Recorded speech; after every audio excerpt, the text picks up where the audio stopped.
പിതാവിന്റെയും പുത്രന്റെയും പരിശുദ്ധാത്മാവിന്റെയും നാമത്തിൽ ആമേൻ. ഈശോയിൽ സ്നേഹം നിറഞ്ഞവരെ, വിശുദ്ധവാരത്തിലെ വലിയ ശനിയാഴ്ചയാണ് നമ്മൾ ഇന്നായിരിക്കുന്നത്. ഈശോയുടെ പീഡാസഹനവും കുരിശുമരണവും നമ്മൾ ഇന്ന് അനുസ്മരിച്ചതിന് ശേഷം ഉയർപ്പിലേക്കുള്ള നോക്കിയിരിപ്പിന്റെ കാത്തിരിപ്പിന്റെ ഒരു ദിവസത്തിന്റെ യാത്രാദൂരമാണിന്ന്. തിരുസഭയിൽ ഇന്ന് ദുഃഖശനി എന്ന് ആചരിക്കുമ്പോഴും ഉത്ഥാനത്തിന്റെ പ്രതീക്ഷകൾ നമ്മൾ മനസ്സിൽ ആരംഭിച്ചു തുടങ്ങുന്ന ദിവസം കൂടിയാണെന്ന്. അതുകൊണ്ട് തന്നെ ഇത് നമ്മുടെ പുതിയൊരു ജനനം, പുതിയൊരു ജീവിതം, ഈശോയിലുള്ള പുതിയ ഒരു ആരംഭം, ഇതൊക്കെ സൂചിപ്പിച്ചുകൊണ്ട് നമ്മുടെ ഇന്നത്തെ തിരുക്കർമ്മങ്ങളിൽ പുത്തൻ തീയും പുത്തൻ വെള്ളവും ഒക്കെ വെഞ്ചരിക്കുന്നു. നമ്മുടെ മാമോദീസായിൽ ലഭിച്ച വ്രതങ്ങൾ നവീകരിക്കുന്നു. എല്ലാം ദൈവം ഒരിക്കൽ കൂടി നമുക്ക് വീണ്ടും പുതുതാക്കി തരുന്നു. നമ്മളെ വിശുദ്ധീകരിച്ച് മാത്രമല്ല, ഈശോയിൽ നമുക്ക് ഒരിക്കൽ കൂടി എല്ലാം പുതുതായി ആരംഭിക്കാനുള്ള ഒരു ക്ഷണമാണ് ഈ ദിവസം പ്രത്യേകമായി നമുക്ക് നൽകുന്നത്. പൗലോസ് ശ്ലീഹാ ലേഖനത്തിൽ ഓർമ്മിപ്പിക്കുന്നല്ലോ, ഒരു പുതിയ സൃഷ്ടിയാവുക എന്നതാണ് പരമപ്രധാനം. നമ്മളിൽ പരിശുദ്ധാത്മാവിന്റെ പുതിയ അഗ്നിയും പരിശുദ്ധാത്മാവിന്റെ വിശുദ്ധിയുടെ പുതിയ ജലവും മാമോദീസായിലെ നമ്മളുടെ വ്രതങ്ങൾ നവീകരിച്ച് ഉത്തരവാദിത്വം, ഈശോയെ പ്രഘോഷിക്കാനുള്ള ഉത്തരവാദിത്വം ഒരിക്കൽ കൂടി അനുസ്മരിക്കുകയൊക്കെ ചെയ്യുന്ന ഈ ദിവസം നമുക്ക് ഏറ്റവും ഭക്തിപൂർവ്വം ആചരിക്കാം. ഇന്നത്തെ തിരുവചന വായനകളിൽ നമ്മൾ പ്രത്യേകമായി ശ്രദ്ധിക്കുന്ന ഒരു കാര്യം, ഈശോയെ ഖബറടക്കിയതിന് ശേഷം, കല്ലറയിൽ സംസ്കരിച്ചതിന് ശേഷം കാവൽക്കാര് നടത്തുന്ന ഒരു സംസാര ഭാഗമാണ്.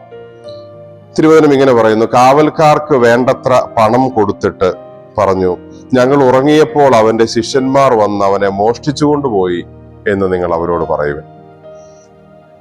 പണം കൊണ്ട് ഇന്നും വലിയ സത്യങ്ങളും അട്ടിമറിക്കപ്പെടുന്നു, അല്ലെങ്കിൽ സത്യത്തെ മൂടി വയ്ക്കുന്നു എന്ന് നമ്മൾ കാണുന്നു. സത്യത്തെ അസത്യമാക്കി കാണിക്കാൻ പലപ്പോഴും ഇന്ന് ആളുകൾ പണത്തെ ഉപയോഗിക്കുന്നുണ്ടെന്ന് നമുക്ക് നന്നായി അറിയാം. പണ്ട് കാലം തൊട്ട് തുടങ്ങിയ ഒരു കാര്യമാണിതെന്ന് ഇന്നത്തെ തിരുവചനവും ഓർമ്മിപ്പിക്കുന്നു. പക്ഷെ എല്ലാ അസത്യങ്ങളെയും എല്ലാ കെട്ടുകഥകളെയും പൊളിച്ചുകൊണ്ട് ഈശോ സത്യമായും ഉയർത്തെഴുന്നേൽക്കും. ആ ദിവസത്തിന് വേണ്ടിയുള്ള പ്രാർത്ഥനയോടെയുള്ള കാത്തിരിപ്പാണ് നമുക്കുള്ളത്. യഥാർത്ഥ സത്യങ്ങളെ ഒരിക്കലും മൂടി വയ്ക്കാൻ ആവില്ലെന്നുള്ളതാണ് ഈശോയുടെ ഉയർപ്പ് നമ്മളെ ഓർമ്മിപ്പിക്കുന്ന കാര്യം. കാവൽക്കാർ ഒരു തെറ്റായ ഒരു കാര്യം പറഞ്ഞ് ജനത്തെ വിശ്വസിപ്പിക്കാൻ പരിശ്രമിച്ചെങ്കിലും അതിനെ എല്ലാം മറികടന്നുകൊണ്ട് ഈശോ സത്യമായും ഉയർത്തെഴുന്നേറ്റു. സത്യത്തെ, യഥാർത്ഥ സത്യത്തെ, പരമാർത്ഥത്തെ ഒരിക്കലും മൂടി വയ്ക്കാനാവില്ല എന്ന് ഈശോ നമ്മളെ പഠിപ്പിക്കുന്നു. സാധാരണ പറയാറുണ്ടല്ലോ, ഗ്രഹണം ബാധിച്ചാലും ഒരു സമയമുണ്ട്, സൂര്യൻ ഒരിക്കൽ ആ കറുത്ത മറവിട്ട് പുറത്തു വരും. അതുപോലെ തന്നെയാണ് സത്യവും. മൂടി വയ്ക്കാം, വളച്ചൊടിക്കാം, പക്ഷെ ഒരു നാൾ അത് മറ നീക്കി പുറത്തു വരിക തന്നെ ചെയ്യും.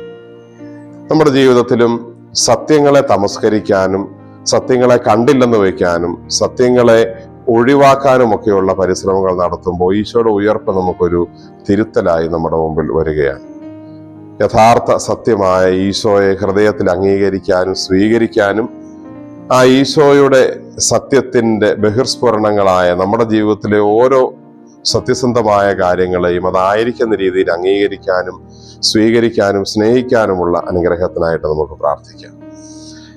കർത്താവായ ഈശോയെ, ഏറ്റവും അനുഗ്രഹിക്കപ്പെട്ട ദിവസത്തിൽ ഞങ്ങൾ അങ്ങയെ ആരാധിക്കുന്നു. അങ്ങയുടെ പാടുപീടകളോട് ചേർന്ന് നടന്ന് ഞങ്ങൾ അങ്ങയുടെ ഉയർപ്പിനായി ഇപ്പോൾ പ്രാർത്ഥനാപൂർവ്വം കാത്തിരിക്കുന്നു. അങ്ങ് സത്യമായും ഉയർത്തെഴുന്നേറ്റു എന്ന് ഞങ്ങൾ ഹൃദയത്തിൽ വിശ്വസിക്കുന്നു.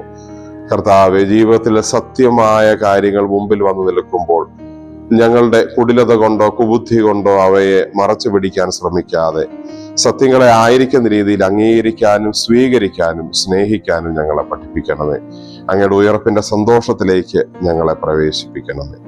നമ്മുടെ കർത്താവ് ഈശോ മിശിഹായുടെ കൃപയും പിതാവായ ദൈവത്തിന്റെ സ്നേഹവും പരിശുദ്ധാത്മാവിന്റെ സഹവാസവും ഈശോയുടെ ഉയർപ്പിന്റെ അനുഗ്രഹവും നാം എല്ലാവരോടും നമ്മുടെ ഭവനങ്ങളിലും ഉണ്ടായിരിക്കട്ടെ, ഇപ്പോഴും എപ്പോഴും എന്നേക്കും. ആമേൻ. ഈശോ മിശിഹായ്ക്ക് സ്തുതിയായിരിക്കട്ടെ.